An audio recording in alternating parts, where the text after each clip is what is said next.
What in the JCPenney's Junior's men's department does Chaz have on for that meetup with Vanessa? Chaz, Kim Milky call. She want her blazer back, okay? Y'all, let's get into episode 12, the last one of the season. It is over. Dallas, ready to love.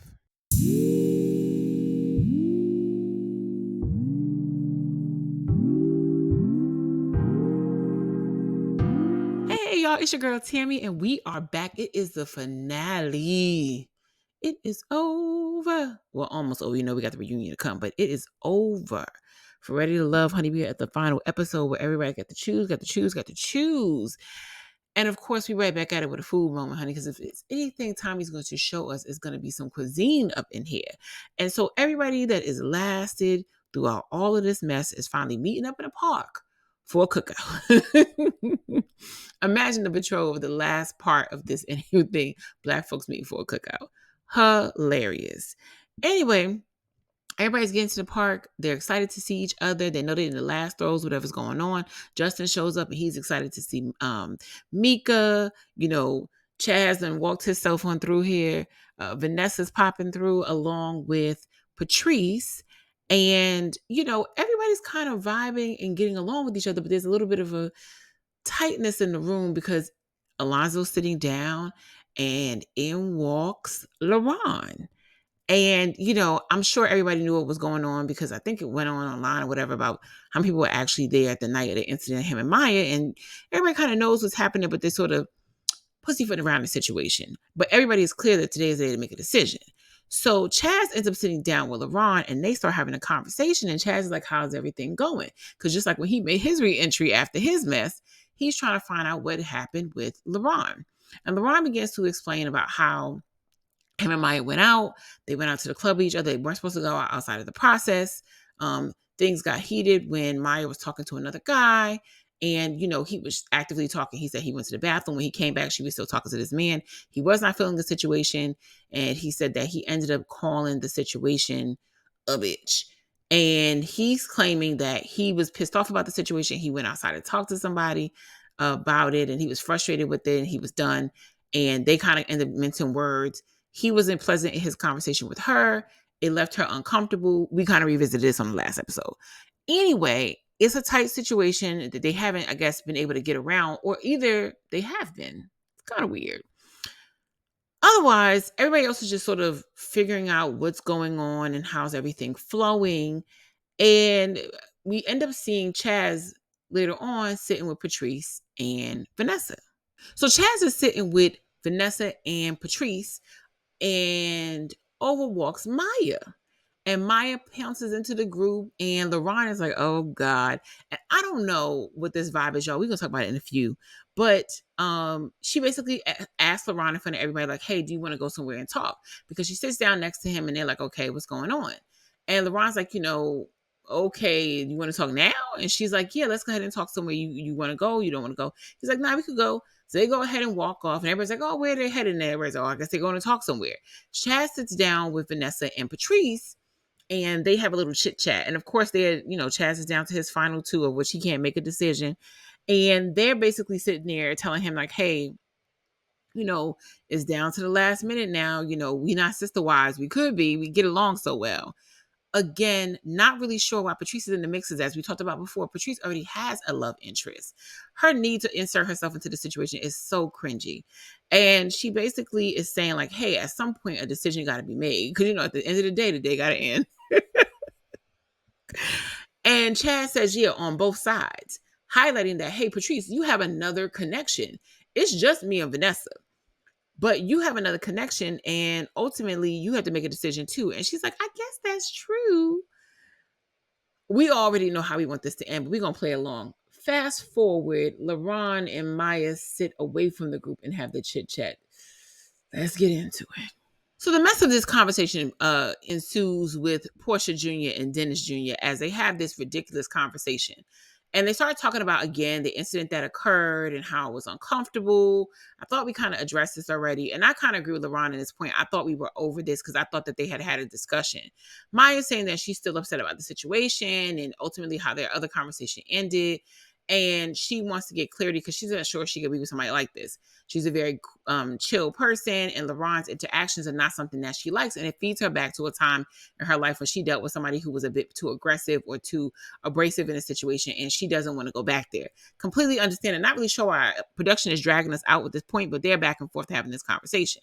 LaRon says he knows that he acted out of character and it wasn't for him. I think it was in character because I think he has a lot of growing up to do.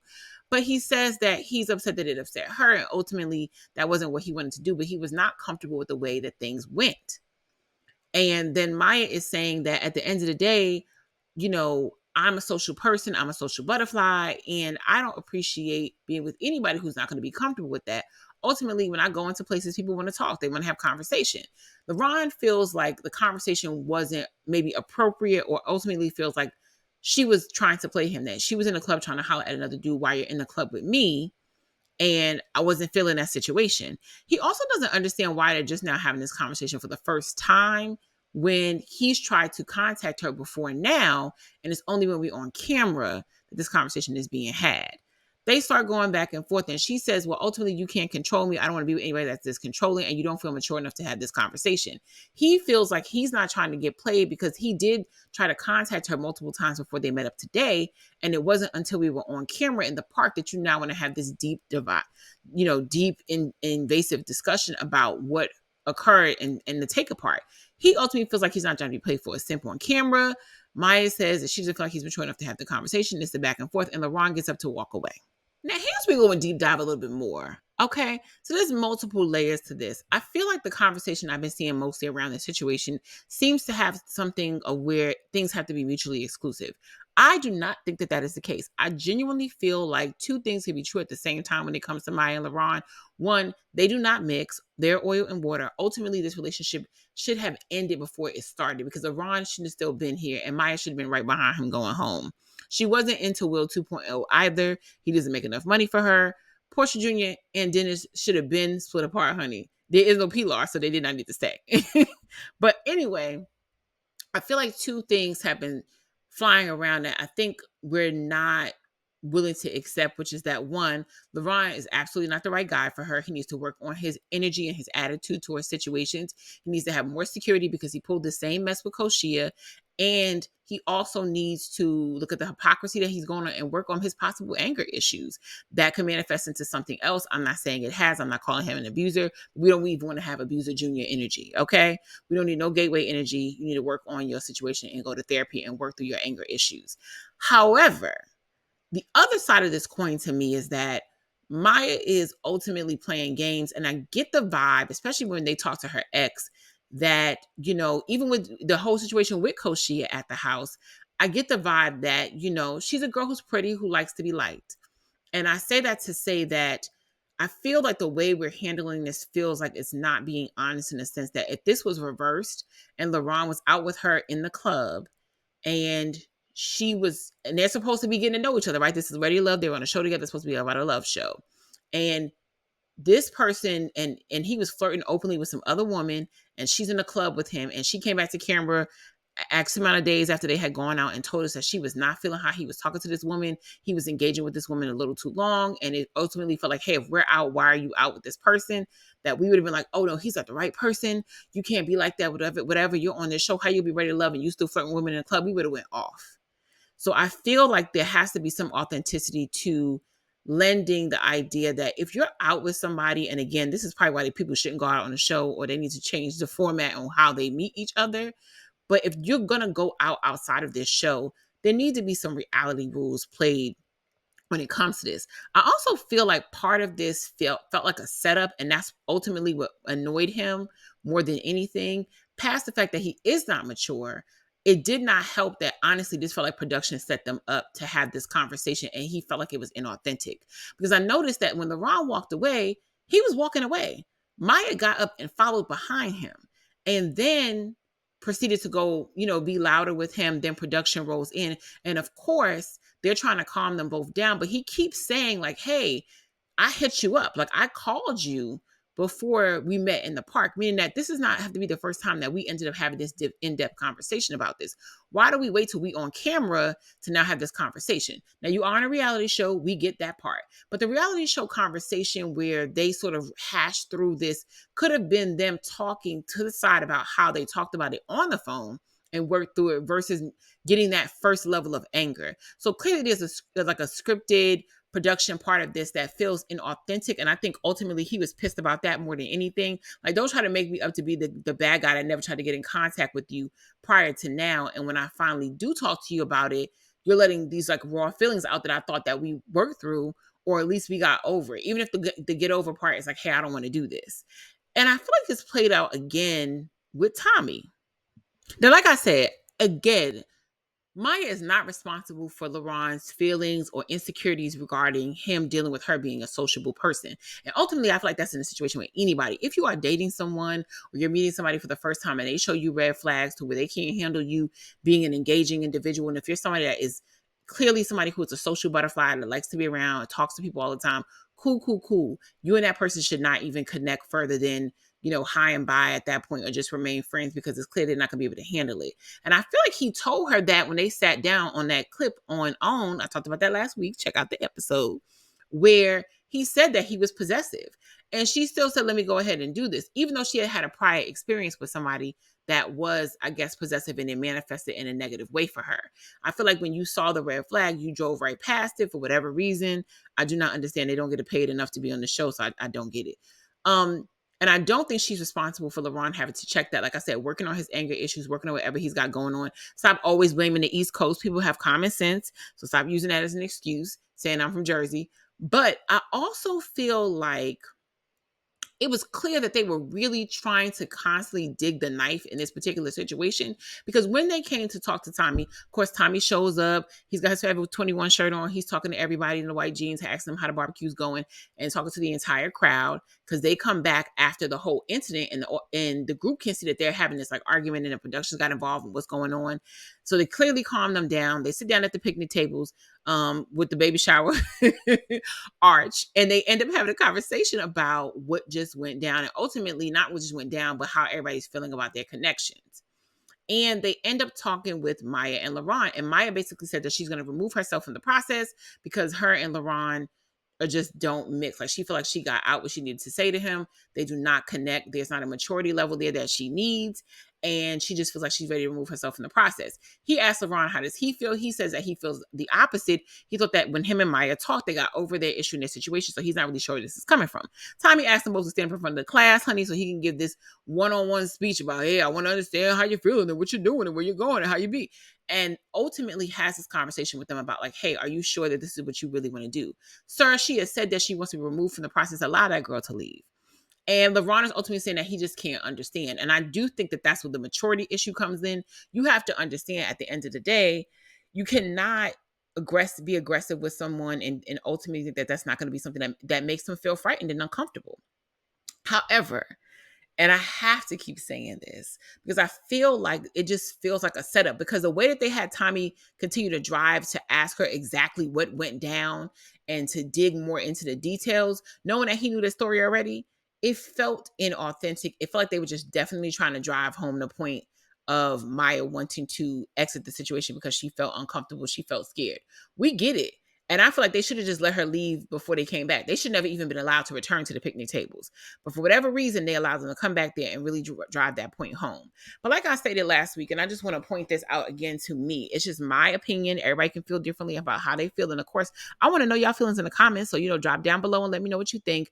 But I just genuinely feel like you've got to be so careful when you're dealing with somebody, even in the beginning stages of dating someone or hanging out and doing anything like that, you all can connect personality wise. If you're a person who knows you're possessive, you can't be with a social butterfly.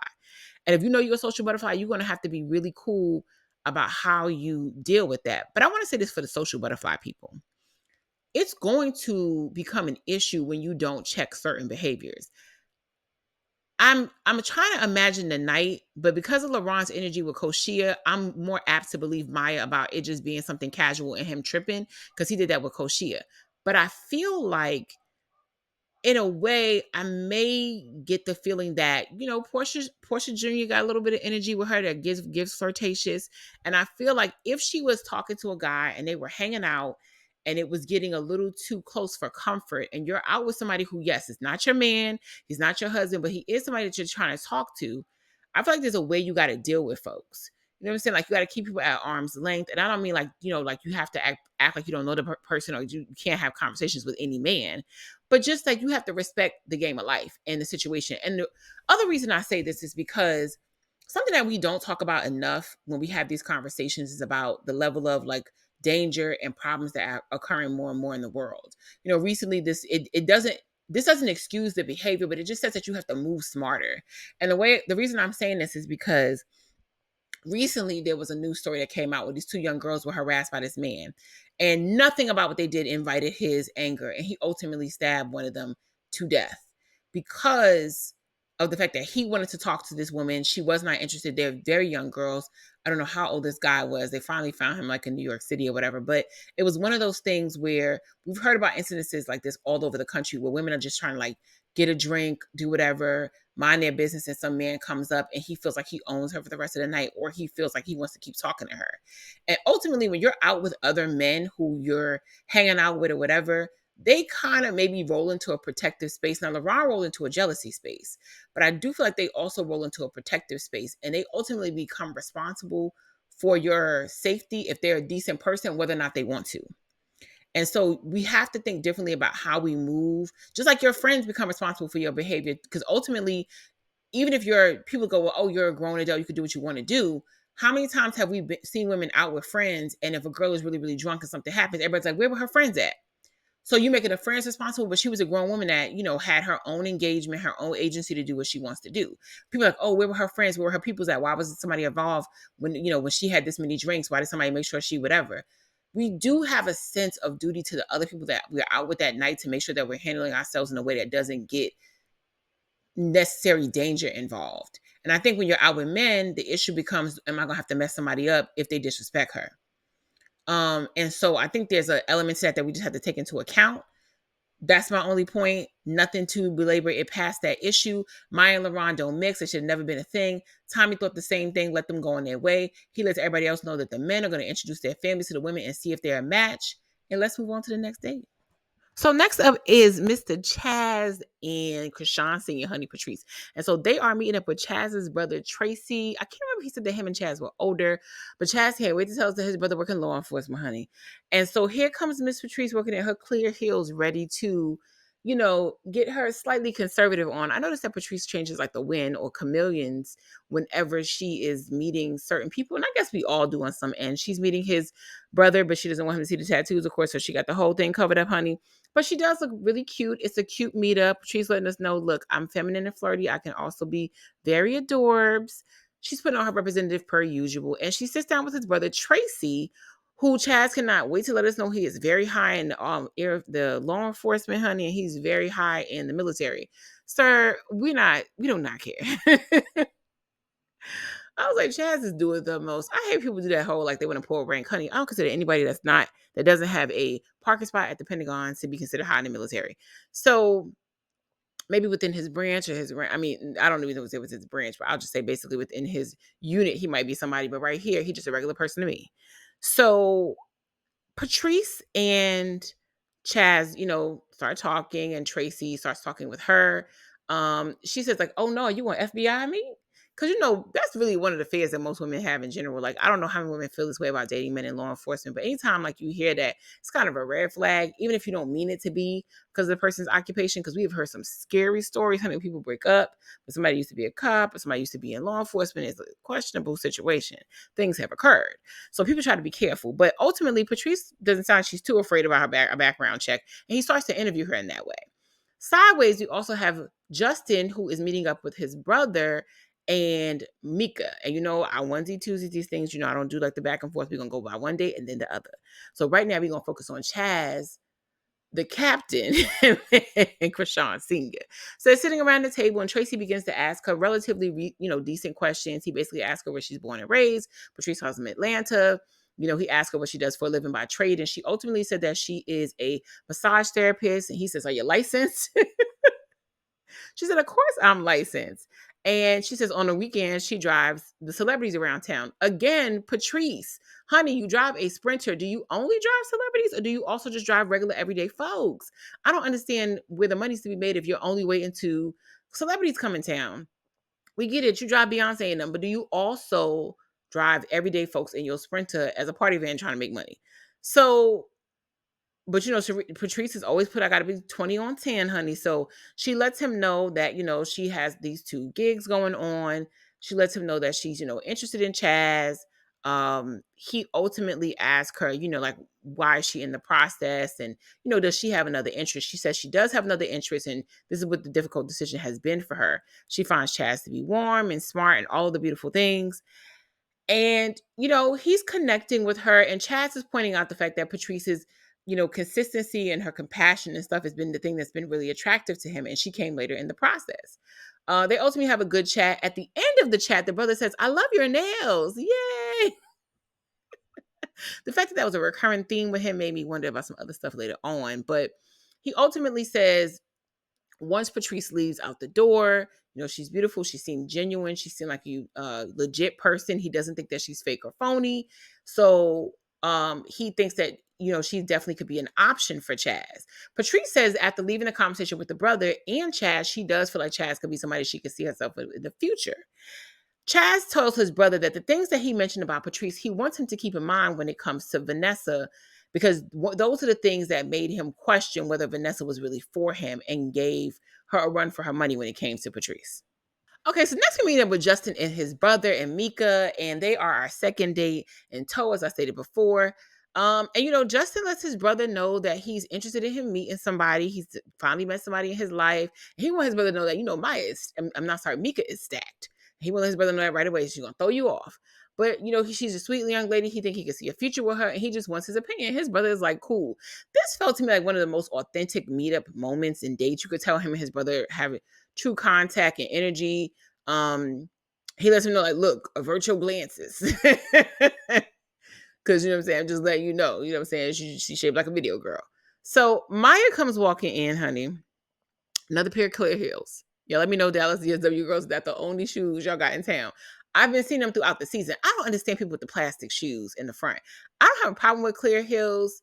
But remember when clear heels used to be only stripper related? But that's a side note. But I don't get the sweating of the feet. And I see that a lot with women who wear the clear heels. So let me know how y'all dealing with that in that hot weather with them plastic shoes in the front and it's not fogging up. Let us know how that's going. Maybe because they open toe. Anyway, Mika sits down. She comes in, and of course, the brother's like, ooh, Google it, Mooka. And Justin like, ain't I told you? And he go ahead and give her a hug. And then Mika has a seat. I keep saying Maya, child, they're gonna kill me. And Justin goes and sits by his brother, and they start having conversation. And, they're just having a regular conversation. He asks Maya, how she's doing, how's everything going in the process, how does she like him? And they're having, like, I would say kind of, it's good and chill, but it's a little too damn chill. I felt like I wanted the brother to just ask more substantive questions.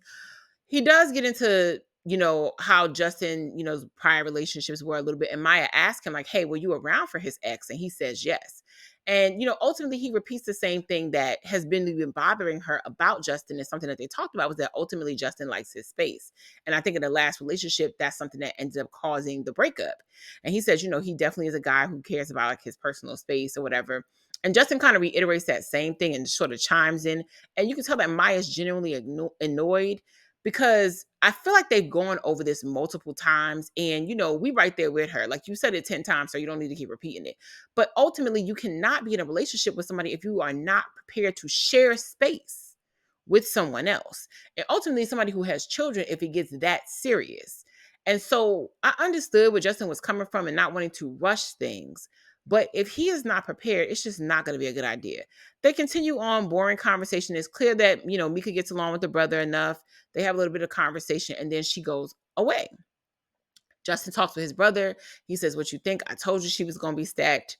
She's a brick house. The brother agrees, but he ultimately says something that I think is important when it comes to Justin. I think he also tapped to Justin on this. he says to Justin, but she seems like she's serious about the situation and you ultimately you like her. If you are into her, if you're not willing to basically give up that space, you may mess this up. And it's clear his brother has seen him fumble people before because of the space situation and knowing that his brother could be weird. He says, don't mess this up. You got a good situation going. And I think even more important to Justin and I think Tamika is that she has children. And if he gets close to her, he may get close to her kids. And you don't want to mess that up being in their lives or having an issue with their mom and stuff like that based on the fact that you need to learn how to share space with someone. So they definitely need to take their time in pursuing their situation because if they do not, it could really go left. And Justin is a grown man that needs to learn how to adjust to sharing his space with someone if you plan on getting married or being in a relationship, because you will have to do that. Otherwise, it's just going to be you and a dog. So if you are interested in pursuing a relationship, if you are ultimately interested in having a child with someone and being married, you will have to learn how to share your space a little bit. And what the hell do you keep it so secretive anyway? So they end the date. We really learned nothing new. Okay, so Steve Urkel sits down with his cousin, Eddie Winslow. Eddie wasn't even Urkel's cousin. He was just a neighbor. But he always used to look for Eddie. You can call him Edo for any type of advice, honey. Anyway, Alonzo decides that his meetup with Patrice is going to be with his cousin Jahan. And can we take a moment to say Jahan was kind of a cutie? I was a little bit more interested in his story than anybody else's at this table. Nice little beard, cool, pretty smile. I was like, okay, you're not your cousin. What's your name? What's your situation? Anyway, we here to find out about Patrice and Alonzo's situation. And Alonzo is super excited. It's been the longest time since he's liked somebody. And Jahan said he can tell that Alonzo really is into this person. He doesn't necessarily just bring him around people all the time. And he seems like he really feels like himself. And Alonzo feels like he's dating the female version of himself. I don't know how that connection is going with him, Patrice, but it works. So Patrice walks in and they decide to sit down and discuss. On the opposite side of things, CHAZ is meeting with Tracy across town with Vanessa, but you know how we do it. So we focus back on Zoe and Patrice. So Patrice walks in, sees Jahan, they say hi and have a seat. They just start to discuss, how's everything going in the process. And of course, the two of them, she's a surprise to him because, Alonzo really feels like he genuinely enjoys her and likes her and has a good time. She says that, he keeps her laughing, he keeps her smiling. And that's something that they definitely enjoy having fun together. That's something that's been the paramount and most central thing that's connected them throughout this entire process and situation. And we have seen it. They have been roller skating, bullfighting, swimming with the whales, honey, base jumping, whatever it is, they done did it. And they've enjoyed their time with each other. But the thing that comes up for Patrice over and over again is whether or not Alonzo is a bit more serious and not just Mr. Good Time, fun time all the time. He's giving goofy energy and she wants to make sure that he is a grown man that knows how to pay a mortgage. And, they have a conversation that goes deeper about where Alonzo is and where does he see himself, where he is in his life. And I feel like this was a part of the conversation that I feel like they already had. I appreciated Alonzo's responses because he was being pretty normal and natural in his approach. He's a bachelor. He's a younger guy. And that's the thing to me with Patrice about this whole trying to figure out the future situation. Patrice made it very clear when she first got to the show that she liked younger men. And I can't imagine making that statement and ultimately thinking that if you meet somebody in their 30s who doesn't have any children and is a single male bachelor, that he's not going to be living like a bachelor. Now, I didn't get that he has, ramen noodles all over the place in shorts in the bathroom, but I definitely got that, he's a solo man. He may or may not have a home. He may have a house. And Alonzo alludes to that. He says that ultimately he hasn't really put up any artwork or any pictures in his home because he doesn't see it or rather his apartment, because he doesn't see it as a permanent place. Patrice goes on to say to us on green screen that, she hasn't lived in an apartment in 15 years. But ma'am, you have 3 kids. Y'all not on the same timeline in terms of age. So it's going to be different for him.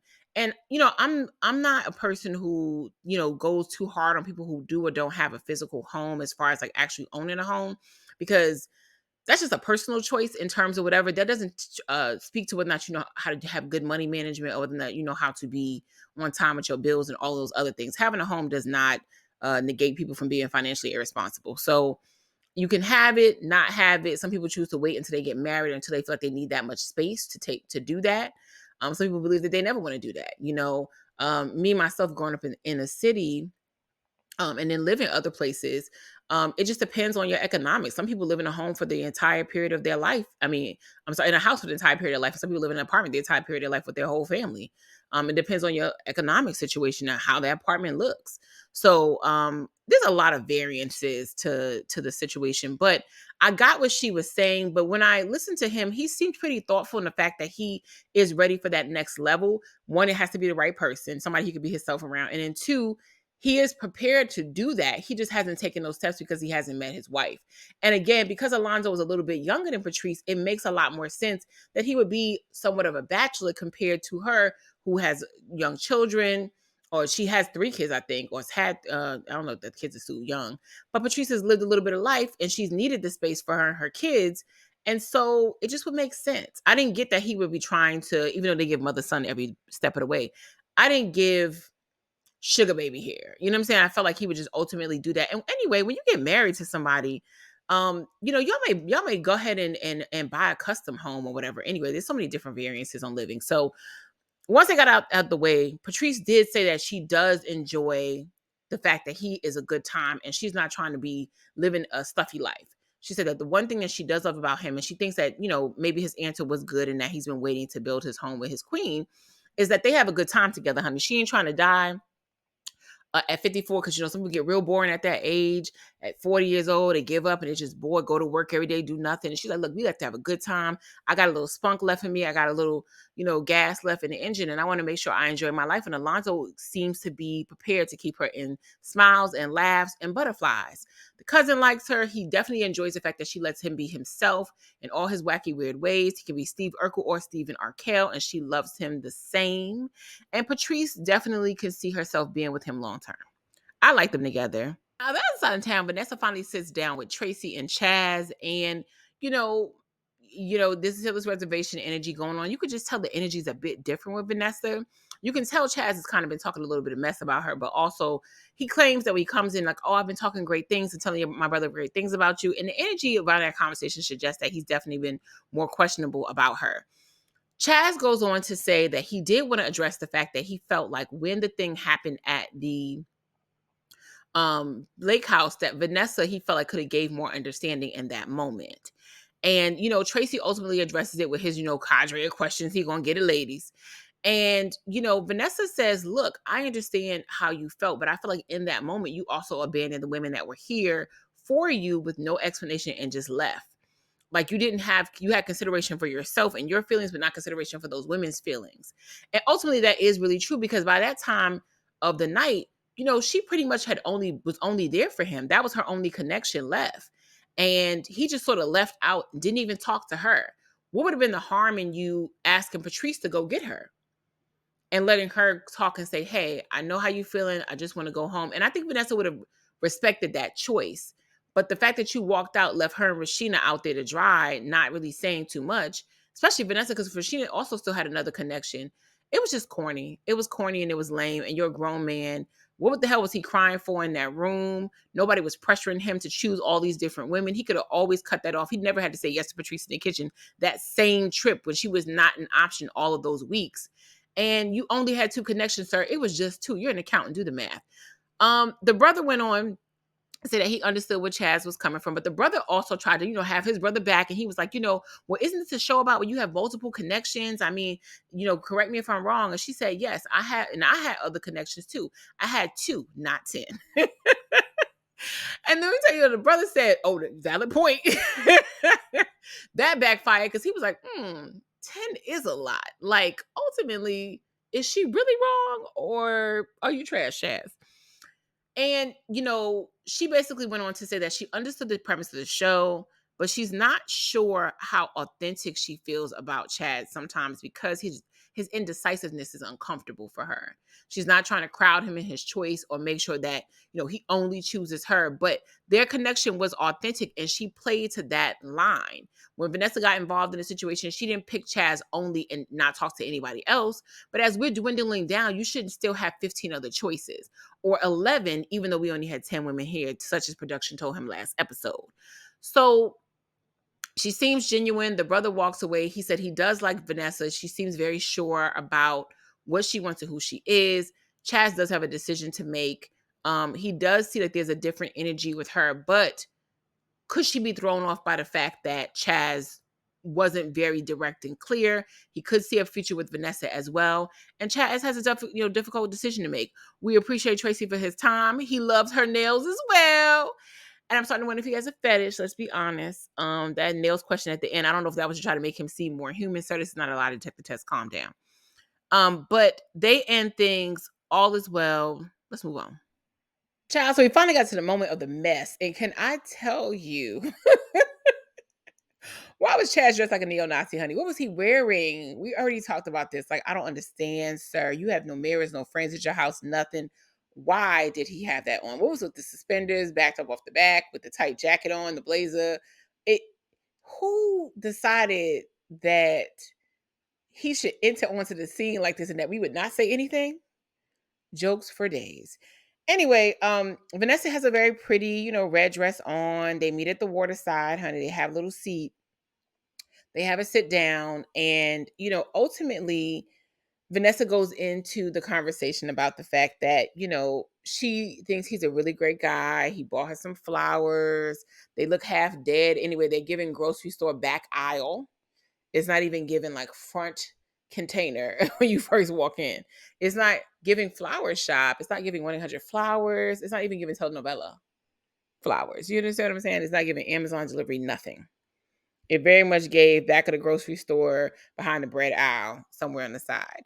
And CHAZ is trying for, I guess, an empathetic moment. And, he's sitting straight up, stomach sucked in, hoping that blazer don't pop.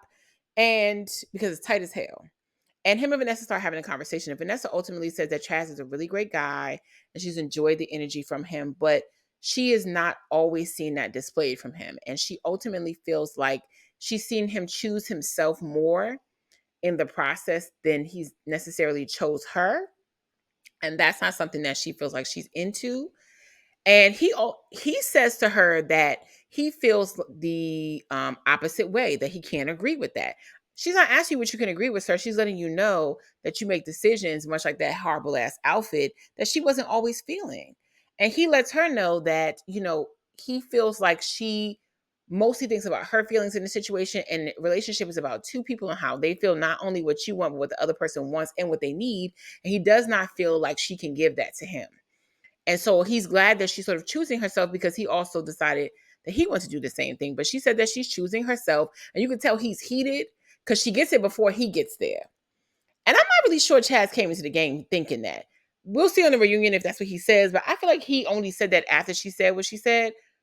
But you could tell that he's hot and he's pissed. He still decides he needs to get his little soliloquy off, honey. So he gonna let her know, like, I feel like, your jealousy that you displayed at the house and the lack of compassion. I just can't deal with that type of toxic love. And, I was also letting you know that I came to choose myself today, but I bought you some sunflowers, so that's your favorite flower. Could have kept them dead flowers. And that outfit. It was the suspenders with the dress shoes with the tie that threw it off for me. Oh my God. Did your brother not help you get dressed? They don't allow that in the military. I just want to say that for the record. Like, there's no way you could show up with that outfit on. And CHAZ, he got her the sunflowers, but he also pulls out a dead rose that is tipped over yellow. But he also wanted to get her a petrified flower. And when I tell you the dramatics on end, it was so extreme. It was giving Billy Porter energy through and through. It was so dramatic. Sir, this is not an episode of Pose. We are simply here for you to break up with this woman. I could not take it. And Vanessa is trying so hard not to laugh, but she cannot believe the ridiculousness that is sitting in front of him. And it's further verifying her decision to walk the hell away. Rashida knew what she was doing when she didn't give him a word in edgewise to give her that same ridiculous speech. So Vanessa says that she thanks him for the flowers. She's very classy with it. She gets up. He's like, yeah, can you allow me to sit here so I can process my feelings? She's like, sure, CHAZ. It was so hard to take him serious once you see him in that outfit. But his energy throughout this conversation was just a lack of maturity. At this point, I would be happy if Vanessa ended up with LeBron. It was so bad. Vanessa walks away with them flowers. Like, everything about the situation lets me know I made the right decision. And he's like, ultimately, he feels better about it. And then he drops the flower in the water. Ready to love, you're going to hell. Because somebody in that production staff saw that man walk in with that outfit and decided that they should still film him. Y'all wrong for this. Let's move on. So next up is Patrice and Alonzo. And not really just Patrice and Alonzo. We basically find out that CHAZ is also still in the mix. And decided to just like duo date with them. So she meets up in the garden with two different spots with both of them. And has on a blue dress with Alonzo and a black dress with CHAZ. CHAZ is dressed better, so it looks like somebody at the Macy's men's teens department got him together. So he looked like a grown man, or maybe his brother just let him borrow clothes that fit a bit better. Either way, CHAZ is meeting up with Patrice because she's his second connection, and I guess she's the person he chose. We still not believing this. And then she meets up with Alonzo. She has this beautiful blue dress on. Yada, yada, yada. She walks down the aisle and she talks to each of them about the connection. They lean in on her and CHAZ says how he's feeling her. And again, a lot of the connections that he has with Patrice is based off of the pick-me behavior she chose. Some of the compassion that she naturally has, but ultimately it was her doing something for him, not how he makes her feel, not how they connect as a vibe, but more so that she was empathetic to him when he decided to break down at the lake house over just too many women to choose. And that he appreciated that she prayed with him and was very spiritual and wanted to connect into his feelings that made him ultimately think that she could be somebody in his life. He's bought her red roses and he hands her the roses. And we move on to her and Zoe. Zoe comes up. Of course, he says that, he's liked Patrice since the beginning. They've had a great connection. They've always had fun, always had a good time. He makes her think, he makes her smile. He didn't even know if their thing was just going to be what it was because he felt like they were in a honeymoon phase. He just never not felt good being around her. He loves the spiritual side of who she is. They talk all the time. It doesn't change. They have a genuine connection. And he wants to continue to have fun with her in life. And he feels like he could really be in love with her. And he feels like this is something real that he hopes she feels as well. Patrice decides to do this dramatic pause. We go back to her in CHAZ, and she ultimately says that she thinks that CHAZ is a great guy, and she didn't want to pass at the moment to meet him and get to know him because he really felt good to her, and she really likes so many qualities about who he is. But the one thing that was central to her that just never really connected was, do they actually have chemistry? She ultimately feels like they just don't have the same chemistry that she thinks needs to be there, that spark that needs to be there for her to be in a relationship with him long term. He says thank you. She takes the flowers. He takes one of the roses from the flowers and tells her he's going to hold on to the flower. And he's going to pray to the flower and pray for her to come back to him because he feels like he's going to hold on and water this flower, and that, maybe that means she'll come back his way. It was corny, but it also makes me wonder if he knew something. And we end their connection and go back to her and Urkel. Urkel's on the other end and ultimately saying he just thinks she's his person and he's never not wanted her for a moment. She says that everything about him feels good to her and she gets butterflies and they have fun together and she doesn't want to stop having fun. And she knows from this point on that they'll continue to have fun forever if she chooses him. And so ultimately she chooses him. They swoon, they kiss.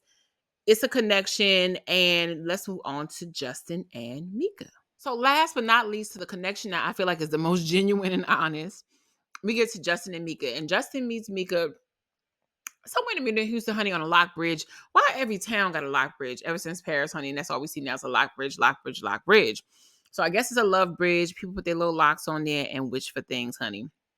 All I know is a man with a stroller down below and a boat with some beautiful flowers waiting for them at the end. And Justin is there. He's nervous. He's waiting to meet Mika. Mika walks up. Looks like her feet are hurting. Maybe the shoes were a bit much. But she has a beautiful pink dress on. Looks gorgeous. Justin gives her the same roses that didn't hand it out to everybody at this point, it seems, except for when Chad met up with Vanessa. And she loves the flowers. She thanks him. They sort of stand next to each other. And he says, I want to tell you some things. Let me tell you something, honey. Justin in that voice is velvet. Do you hear me? He sounds so much like, I think I brought him up before. The actor Tyler Lepley from P-Valley. Gets me every time. So Justin is talking to Mika. He just says he wants to express some things to her. He talks about how kind she is and how he didn't anticipate meeting somebody as amazing as her in the process, how loving and caring she is to him. And he really could see himself being with her, that there's so much ease and understanding with how she is. And he really feels like she understands him, and he could see himself being in love with her. Now, Mika is very nervous. Like I said, she's very nervous walking up to the bridge, and it's a very heightened moment. And because they spliced this date between her and Patrice's date, there's a break because when she is now said to like turn the camera to her and say stuff to him, she's a bit nervous. And of course, they go back to Patrice's date, but then they come back to the bridge. And Mika says that she's nervous and she's really not an on the spot girl, and she feels a little bit on the spot, but that's so she decided to write her feelings down on paper. And she takes it out of the top of her dress. You know, she's got the little note in her titties. And she basically says that she wants to tell him how she feels. She said that she thinks he's kind, that he's amazing. He's very patient. He's very loving. He has a really, gentle and fun and cool side to him. She said that, he makes her feel good, and she feels good about their situation because he is so easy. However, she said that she thinks that he's in his head too much. And her biggest fear with him is that he's going to be in his head so much he's going to ruin a good thing before it can get started. And her ultimate goal is that they work out. So if you chill, and I love how she said this to him, like, you need to just chill. Don't be in your head so much. Trust me when I say I got you. And it was beautiful because he really embraced that. And he really, really, really loved that. And he said, when she said that to him, it made him feel at ease, like something about it. When she said that, I got you, it made him feel like he could trust her. And that was a connection that made him trust their situation. They ultimately kiss. Then they go down to the bottom of the river where there's like a gondola, like a little water gondola waiting for them to take them in there. And they sort of sit in there and then they kind of go away. It was a beautiful moment. I really like them the most. This ending has been really non-climactic. Y'all let me know how y'all felt about this season so far. I just feel like this season just beautiful women, beautiful gowns. Everybody always looked great. The men just were not there for me. It was just very limited on the quality of guys. My heart breaks for the women in Dallas, Fort Worth. And I think there are good men there. I just don't think I don't think many of them were on the show. CHAZ was such a disappointment. I mean, LeBron was to a certain degree, but he did bring a little bit of drama that we loved. I was just so disappointed in some of the energy that was just throughout this show. It felt more like people were here to just promote themselves to a certain degree, and that was really corny.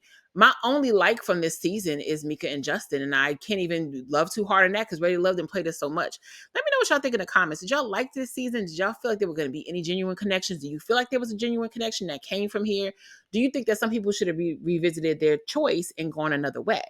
Let me know that in the comments per usual. We already see it's going to be a firecracker. A firecracker reunion. So let me know if y'all want me to go live for that. I might try that. We'll see.